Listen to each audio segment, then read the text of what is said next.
कहानी की शुरुआत मारियो नाम के लड़के को दिखाने से होती है, जो कि दिमाग से पैदल है, यानी कि मेंटल है। मारियो को साइकिलों का बहुत शौक है और इसीलिए वो एक साइकिल की दुकान के पास में खड़ा है। तभी वहां पर दो पुलिस वाले आते हैं और वो मारियो को चेक करने लगते हैं कि कहीं उसने नशा तो नहीं कर रखा, क्योंकि पुलिस वालों ने पहले भी मारियो को नशा करते हुए पकड़ा है। इसके बाद वो पुलिस वाले उसे चेक करके वहां से चले जाते हैं। अब मारियो उस साइकिल की दुकान में जाता है और वहां वो दुकानदार मारियो से कहता है कि ये साइकिल उस आदमी को मिलेगी जो प्राइज में इन्हें जीतेगा। दरअसल वो दुकानदार मारियो से झूठ बोलकर अपने प्रोडक्ट बेचता था, क्योंकि उसे पता था कि मारियो एक मेंटल आदमी है। इसके बाद वो मारियो को एक वॉकी टॉकी देकर उससे कहता है कि ये साइकिल का अलार्म है। अब थोड़ी देर बाद मारियो उस साइकिल के अलार्म को चेक करता है तो उसे वाकई में ऐसा लगता है कि ये साइकिल का अलार्म है, मगर ये सब दुकानदार की चाल थी। अब वहीं पास में बैठे कुछ लड़के इन दोनों की बातें सुन रहे थे और वो इन दोनों पर काफी हंस भी रहे थे। अब मारियो वहां से साइकिल लेकर उन लड़कों के पास पहुंचता है जो उस पर हंस रहे थे। वो उन लोगों से कहता है कि तुम लोग अब मेरी साइकिल को छू भी नहीं सकते,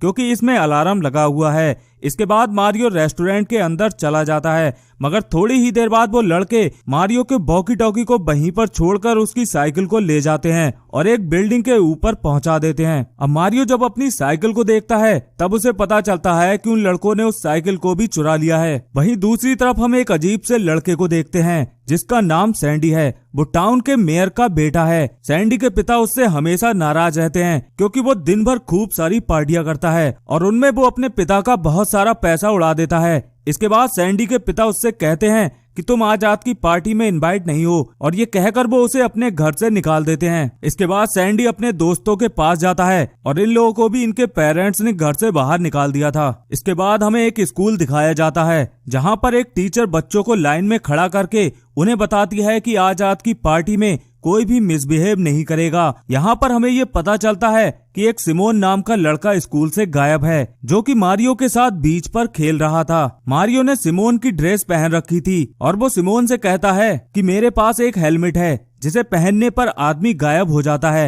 ये हेलमेट मुझे मेरी ग्रैंड मदर ने दिया है। तभी मारियो की नजर मारिया नाम की एक लड़की पर पड़ती है जो टाउन की सबसे खूबसूरत लड़की है। मारिया बीच के किनारे अपना कुछ खाने पीने का सामान बेचती है। इसके बाद हम मारियो के पिता को देखते हैं जो अपने दोस्त के साथ बीच पर बातें कर रहे थे। मारियो के पिता बीच पर एक बॉस गार्ड का काम करते हैं। इसके बाद वो अपने दोस्त के साथ लंबी लंबी फेंकने लगते हैं, क्योंकि वहाँ पर खड़ा एक गार्ड उससे डर जाए। अब थोड़ी देर बाद वहाँ पर दो पुलिस वाले आ जाते हैं तो एक औरत मारियो के पिता से कहती है कि ये पुलिस वाले तुम्हें ही ढूंढ रहे हैं। इसके बाद वो पुलिस वाले मारियो के पिता से बात करते हैं और उससे कहते हैं कि तुम्हारा टॉयलेट बीच से काफी दूर है, इसलिए तुम्हें इस टॉयलेट को यहाँ से शिफ्ट करना होगा। अगले दिन हम मारिया को देखते हैं जिसे मारियो छुपकर देख रहा था। तभी मारियो के दिमाग में एक आइडिया आता है। वो मारिया के लिए एक आइसक्रीम लेने रेस्टोरेंट में जाता है, मगर जब वो आइसक्रीम लेकर वापस आता है तो वो देखता है कि मारिया वहाँ से जा चुकी थी। अब अगले दिन मारियो एक रेस्टोरेंट में जाता है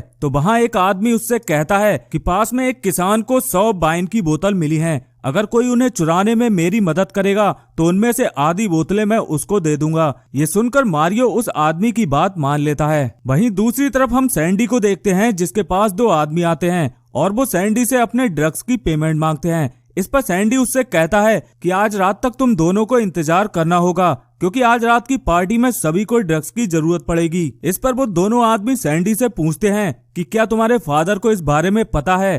तभी सैंडी कहता है कि तुम इस बारे में चिंता मत करो, वो सब कुछ मैं संभाल लूंगा। अगले दिन मारियो वो वाइन की बोतल चुराने के लिए निकल पड़ता है। तभी उसकी नजर मारिया पे पड़ती है। वो मारिया से बात करने के लिए जाने लगता है, मगर तभी वहाँ पर दो पुलिस वाले आ जाते हैं। वो उसी बच्चे को ढूंढ रहे थे जो स्कूल से गायब हो गया था। अब मारियो ने उसी बच्चे की ड्रेस पहन रखी थी, इसलिए वो पुलिस वाले यही समझते हैं कि ये वही बच्चा है, मगर इससे पहले वो उसे पकड़ पाते मारियो वहाँ से भाग जाता है। अब मारियो जैसे ही ब्रूनो के घर में वाइन की बोतल को चुराने जाता है तभी ब्रूनो के फैमिली मेंबर वहाँ पर आ जाते हैं और उन्हें ऐसा लगता है कि वो लड़का ब्रूनो की डेड बॉडी को लेने आया है। दरअसल ब्रूनो की मौत हो चुकी है और इस वजह से मारियो का पूरा प्लान चौपट हो जाता है। अब इधर हम मारियो के पिता को देखते हैं जिसकी एक पहलवान से बैट लगती है और जीतने वाला उस टॉयलेट का ऑनर होगा। वहीं दूसरी तरफ हम देखते हैं कि मारियो मारिया के व्हीकल में बैठकर उसके घर पर आ जाता है। अब मारिया को लगता है कि ये वही बच्चा है जो स्कूल से भाग गया था।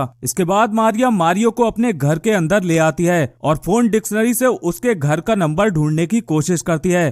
तभी मारिया मारियो से कहती है कि तुम्हें अपने घर पर चले जाना चाहिए क्योंकि मुझे आज रात की पार्टी के लिए तैयार होना है। अब मारियो बहुत हिम्मत करके मारिया से पूछ लेता है कि क्या तुम मुझसे शादी करोगी। इस पर मारिया कहती है कि मेरी शादी तो पहले ही हो चुकी है। इसके बाद मारिया के घर पर एक पुलिस वाला आता है और ये आदमी कोई और नहीं बल्कि मारिया का हस्बैंड है। इधर मारिया अपने कमरे में तैयार हो रही थी, तभी उसे अपने हस्बैंड की आवाज सुनाई देती है। जब वो बाहर जाकर देखती है तो उसे पता चलता है कि मारियो ने उसके हस्बैंड को ऊपर लटका दिया है और खुद वहां से भाग जाता है। अब इधर हम मारियो के पिता को देखते हैं जो उस पहलवान से अपनी बैट हार जाता है। तभी रात को मेयर की पार्टी ऑर्गेनाइज होती है जहां पर मेयर का बेटा सैंडी उसकी पूरी पार्टी को खराब कर देता है और इस वजह से मेयर की पूरे टाउन में काफी बदनामी होती है और ये मूवी यहीं पर खत्म हो जाती है।